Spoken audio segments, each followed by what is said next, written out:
Good morning students. बेटा कक्षा 8 में अब आप लोग जो है इससे पहले हमने अभी तक संस्कृत में कुछ भी नहीं किया था। थोड़ा सा जो आपने कक्षा 7th में क्लास 7th में जो आपने पढ़ा है उससे थोड़ा सा चेंज आ गया है ना। बट जैसे जैसे हम बड़ी क्लास में आते हैं वैसे वैसे डिफरेंस आने लग जाता है। तो यहाँ पे आज जो है हम फर्स्ट चैप्टर है हमारा सुभाषितानी।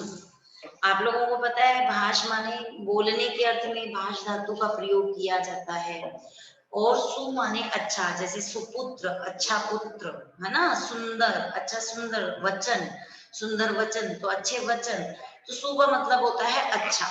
तो सुभाषित आने का मतलब होता है जो अच्छे वचन कहे गए हैं, जो अच्छी बातें कही गई हैं इस चैप्टर के अंदर उसके बारे में बताया गया है। तो देखो इसका एक बार सार विश्लेषण करते हैं। सुभाषित ये जो शब्द है दो शब्द से बना है, दो शब्दों के मेल से संपन्न हुआ है। सु प्लस भाषित। सु का अर्थ होता है अच्छा सुंदर मधुर तथा भाषित का अर्थ है वचन मतलब भाष धातु। इस तरह सुभाषित का अर्थ सुंदर मधुर वचन है। प्रस्तुत पाठ में सुक्ति मंजरी नीति शतकम मनुस्मृति शिशुपाल वधम पंचतंत्रम से रोचक और विचार परक श्लोकों को संग्रहित किया गया है। अब आप लोगों को यहाँ पर बता दूं कि ये जो नीति शतकम है, मनुस्मृति है, शिशुपाल वधम है, पंचतंत्रम है, इन सब में हमारे जीवन में अच्छी बातें हों और हमारे जीवन का हम किस प्रकार से अच्छाई की तरफ जाकर के उसका विकास करते हैं उसके बारे में इन सब में नीति दोही है। ठीक है।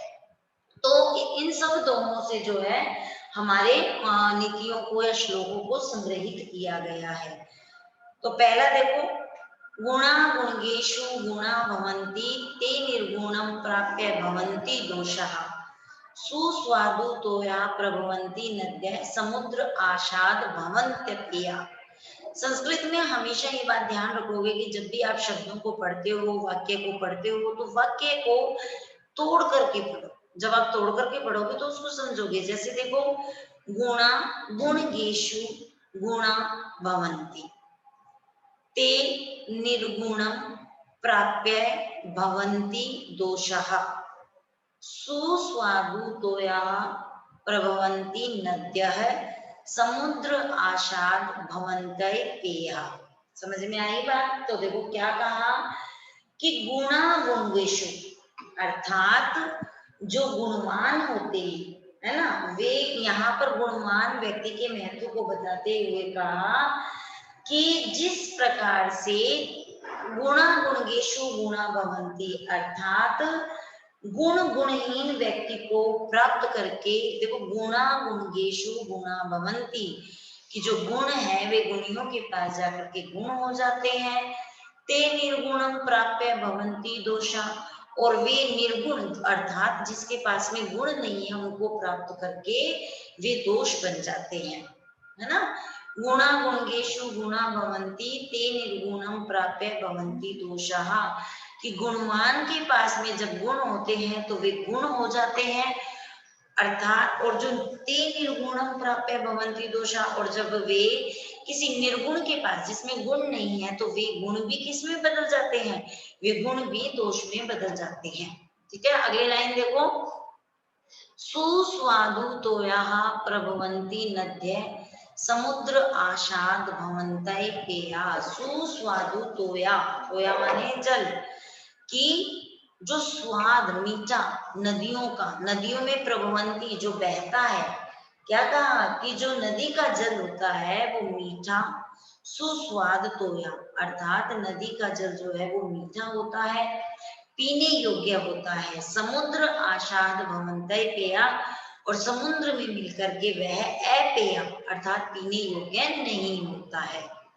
तो समझ में आया कि गुणा गुणगेशु गुणा भवन्ति ते निर्गुणं प्राप्य भवन्ति दोषा सुस्वादु तोया प्रभवन्ति नद्यः समुद्र आशाद भवन्तः पेया कि गुणवान के जब के पास में गुण होते हैं तो वे गुण हो जाते हैं, परंतु जब वे निर्गुण के पास चले जाते हैं जिनमें गुण नहीं होते तो वो दोष में परिवर्तित हो जाते हैं। जिस प्रकार से नदी का जो जल होता है वो पीने के योग्य होता है, मीठा होता है, परंतु जब वह समुद्र में जाकर के मिल जाता है तो वो अपेय हो जाता है अर्थात पीने योग्य नहीं रहता है। साहित्य संगीत कला विहीन साक्षात पशु पूछ विषाणहीन तृणम न खाद्यानपि जीवमान तद भागधेयम पद्मम पशुनाम। अर्थात साहित्य संगीत और कला से विहीन साक्षात पशु पूछ विषाणहीन तृणम न खाद्यानपि जीव माने तद भागधेयम परमम पशुनाम। यहाँ पे क्या बताया गया, अनपढ़ व्यक्ति जो समझदार नहीं होता उसके बारे में बताया गया कि जो साहित्य संगीत और कला से विहीन होता है, अर्थात जिसके अंदर साहित्य संगीत कला आदि नहीं होती है, साक्षात पशु वह क्या है, साक्षात पशु वह अर्थात पूछ विषाणहीन वह पूछ और सींग से रहित जो है वह साक्षात पशु है। तृणम न खाद्यानपि जीव माने तद भागधेयमं परम परशुनाम। पशुनाम क्या कहा कि तृणम न खाद्यानपि, तृण मतलब घास, घास न खाते हुए भी वो अपना जीवन जो है व्यतीत कर रहा है। तद भागधेयम परमम पशुनाम यह क्या है, पशुओं का सौभाग्य है। अर्थात अगर मनुष्य घास खाने लगे तो पशुओं को घास खाने को भी प्राप्त नहीं होगी। तो यहाँ पर क्या अर्थ बनता है कि जो साहित्य संगीत और कला से रहित मनुष्य पूंछ और सींग से रहित साक्षात पशु है, घास न खाते हुए भी वह जीवित है, वह पशुओं का परम सौभाग्य है। अर्थात यदि मनुष्य घास भी खाने लगे तो पशुओं को घास भी खाने को प्राप्त नहीं होगी। आगे देखिए नंबर 3, लुब्धस्य नश्यति यशः पिशुनस्य मैत्री नष्ट क्रियस्य कुल अर्थ परस्य धर्मे विद्या फलम वशनीने कृपणस्य सौख्यम राज्यम प्रमथ सजीवस्य नराधिपस्य। क्या कहा कि लुब्धस्य नश्यति यशः पिशुनस्य मैत्री। लुब्धस्य का मतलब होता है लालची, लुब्धस्य मतलब जो लोभी होता है। तो प्रस्तुत श्लोक में क्या बताया गया कि हमारे अंदर जो बुरी आदतें हैं, हमारे अंदर जो दुर्गुण हैं, उनको त्यागने की प्रेरणा देते हैं। तो देखो क्या कहा कि लुब्धस्य नश्यति यशः, अर्थात लुब्ध माने लोभी, तो लोभी व्यक्ति का क्या हो जाता है, यश नष्ट हो जाता है। यश माने कीर्ति, नश्यति माने नष्ट होना, लोभी व्यक्ति का यश नष्ट हो जाता है। पिशुनश्य मैत्री, पिशुनश्य का अर्थ होता है चुगलखोर, पिशुन माने चुगलखोर, और चुगलखोर की मित्रता जो है वो नष्ट हो जाती है। नष्ट क्रियस्य कुल अर्थ परस्य धर्म, नष्ट क्रियस्य अर्थात जो कार्य नहीं करते हैं या जो कर्महीन है वो क्या करते हैं, केवल धन के लालची होते हैं। कुल अर्थ परमस्य धर्म, वो सिर्फ धर्म का, जिसका धर्म नष्ट हो जाता है। नष्ट क्रियस्य कुल अर्थ परस्य धर्म अर्थात जो कार्य नहीं करते हैं वो अपने परिवार अपने कुल का धर्म जो है वो नष्ट कर देते हैं। विद्या फलम व्यसनीन कृपणस्य सौख्यम, और जो विद्या फल, जिनके पास में विद्या का फल नहीं है वे व्यसनीन हो जाते हैं। अर्थात क्या हो जाते हैं, वे व्यसनीन हो जाते हैं। और उसके व्यसनीन है मतलब पूरी लत में लग जाते हैं, गंदी आदतों में पड़ जाते हैं। कृपणस्य सौख्यम, और जो कंजूस होता है उसका सुख नष्ट हो जाता है। राज्य प्रमथ सचिवस्य नराधिपस्य, और जो राजा होता है उसका अगर कोई प्रमथ सचिव, प्रमथ सचिव का मतलब क्या हुआ, जो अभिमानी मंत्रियों वाला है ना, उस जो घमंड करता है, प्रमथ रहता है, अभिमानी रहता है, उसका भी नराधिपस्य, उसका राज्य नष्ट हो जाता है। एक बार शुरू से देखेंगे कि लोभी जो होता है उसका यश नष्ट हो जाता है, चुगलखोरी की, चुगलखोर जो होता है उसकी मित्रता नष्ट हो जाती है, और जो कार्य नहीं करता है, आलसी होता है, बैठा रहता है, उसके कुल का धन धर्म सब नष्ट हो जाता है। विद्या फलम व्यसनीन है, जो विद्या फल में व्यसनीन है, लगा हुआ रहता है, उसका क्या होता है, लुब्ध रहता है। कृपण से शोक्यम, और उसकी जो कंजूस होता है उसका सुख नष्ट हो जाता है।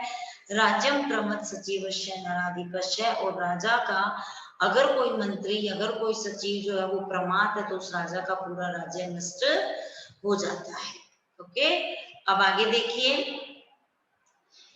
पित्वा रसं तु कटुकं मधुरं समानं माधुर्य एव जनन्य मधुमक्षिकासौ संतस्तेव समसज दुर्जनानां श्रुत्वा वचः मधुर सुक्त रसम सृजन्ति। तो क्या कहा कि यहाँ पर मीठे लोगों के बारे में बताया गया, जो संत लोग होते हैं उनके बारे में बताया गया कि वो जो है अगर वो बुरे व्यक्ति के साथ भी बैठेंगे तो भी उनका स्वभाव वैसा ही रहेगा। पित्वा रसम तु कटुकम मधुरम समान। मधुमक्खी जो होती है वो क्या होती है, कटुक मधु। वो कड़वा रस भी पीती है, मीठा रस भी पीती है, परंतु वो हमेशा समान रस देती है, अर्थात कड़वा पी करके भी वह मीठा देती है। तो क्या बताया कि जिस प्रकार मधुमक्खी कड़वे एवं मीठे दोनों प्रकार के रस का पान करके केवल किसको देती है, माधुर्य एवं मधुरता को ही देती है, जननी मधुमक्षिका सो महक शहद को ही प्रदान करती है। क्या कहा कि जिस प्रकार मधुमक्खी कड़वे एवं मीठे दोनों प्रकार के रस का पान करके भी केवल मधुरता या शहद को प्रदान करती है, जनन्य प्रदान करना, जन्म देने के अर्थ में मधुमक्षी मधुमक्खी के लिए कहा गया है। संत स्थिति, वैसे ही जो संत लोग होते हैं, तथैव मतलब वैसे ही, संत माने सज्जन लोग, वैसे ही सज्जन लोग जो होते हैं वे दुर्जनों के साथ में और सज्जनों के साथ में हमेशा एक जैसा ही जो है व्यवहार करते हैं, अर्थात अपने वचनों के समान रूप से ग्रहण करके केवल मधुर सुक्त वचन की ही रचना करते हैं। क्लियर है? सिंपल वे में अगर हम इसका अर्थ देखेंगे तो क्या होगा कि मधुमक्खी जो होती है वो कड़वा रस भी पीती है और मीठा भी पीती है, परंतु वह जन्म किसको देती है, सिर्फ मीठे रस को ही, मतलब शहद को ही देती है, प्रदान करती है। उसी प्रकार जैसे जो संत लोग होते हैं वे दुर्जनों के साथ भी रहते हैं और सज्जनों के साथ भी रहते हैं, परंतु वह हमेशा मधुर सुक्त रस का ही निर्माण करते हैं। आगे देखो, विहाय पौरुषम यो ही देव एवाव अल्लंबते प्रसाद सिंहवत तस्य मूर्धिन तिष्ठन्ति वायसा। क्या कहा कि जो अपने पौरुषत्व को छोड़ करके अर्थात भाग्य पर देव अवलंबते, देव अवलंबते कहते हैं ना कई लोग कि भगवान ने जो लिखा है वही होगा, मेरे तो भाग्य में ही नहीं लिखा है। तो यहाँ पर कहा कि जो अपना पुरुषत्व छोड़कर, पुरुषत्व मतलब अपनी मनुष्यता को छोड़ करके ईश्वर के भरोसे उन पर ही अवलंबित हो जाते हैं, प्रसाद सिंहवत। आपने देखा होगा प्रसाद माने महल, जिस प्रकार से महल में क्या होता है, महल के दरबार पर शेर की फोटो लगी हुई होती है, मूर्ति बनी हुई होती है पत्थर की, है ना, तस्य मूर्धिने तिष्ठन्ति वायसा, उस पर आकर के कौन बैठते हैं, उस पर आकर के हमेशा कोई ही बैठते हैं। मूर्धिने मतलब मस्तक, है ना। तो शेर कितना मतलब डर, शेर से तो सब डरते हैं, अगर शेर सामने आ जाए तो, जंगल का राजा होता है सिंह है, परंतु जब उसको महल के आगे उसको पत्थरों की दो मूर्तियां बना करके सिंह की तरह खड़ा, सिंह बना करके खड़ा कर दिया जाता है, तो फिर क्या होता है, उन मूर्तियों पर कौवे ही आकर बैठते हैं। तो उसी प्रकार से यहाँ कहा गया कि जिस प्रकार से पराक्रम रहित जो महल होता है उसमें स्थित मूर्ति वाला सिंह के मस्तक पर कोई बैठे रहते हैं, तो जो व्यक्ति परिश्रम छोड़कर केवल भाग्य पर आश्रित रहता है उसके साथ भी ऐसा ही होता है। आगे देखो, पुष्प पत्र फल छाया मूल वलकल दारू भी। मैंने शुरू में बताया अर्थ को अलग अलग करके चलो, पुष्प पत्र फल छाया मूल वलकल दारू भी। पुष्प माने फूल, ठीक है, पत्र माने पत्ते, फल माने फल, है ना, छाया माने जो छाया होती है, मूल माने जड़ मूल, वलकल दारू भी, अर्थात दारू भी माने लड़कियों लकड़ियों द्वारा, और वलकल माने पेड़ की छाल।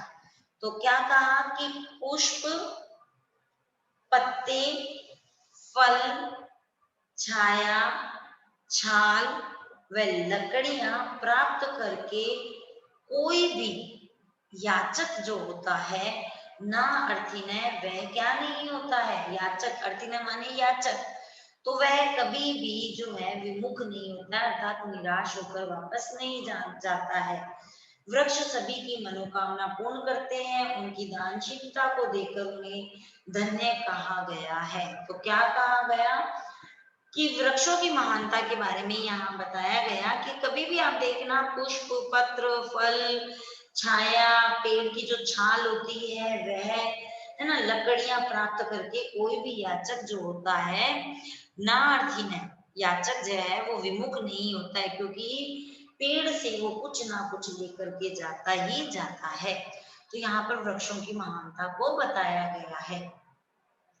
आगे देखो लास्ट जो है, चिंतनीय ही विपदाम आदवेव प्रतिक्रिया न उपखननम युक्तम प्रदीप्ते वहीना ग्रहे।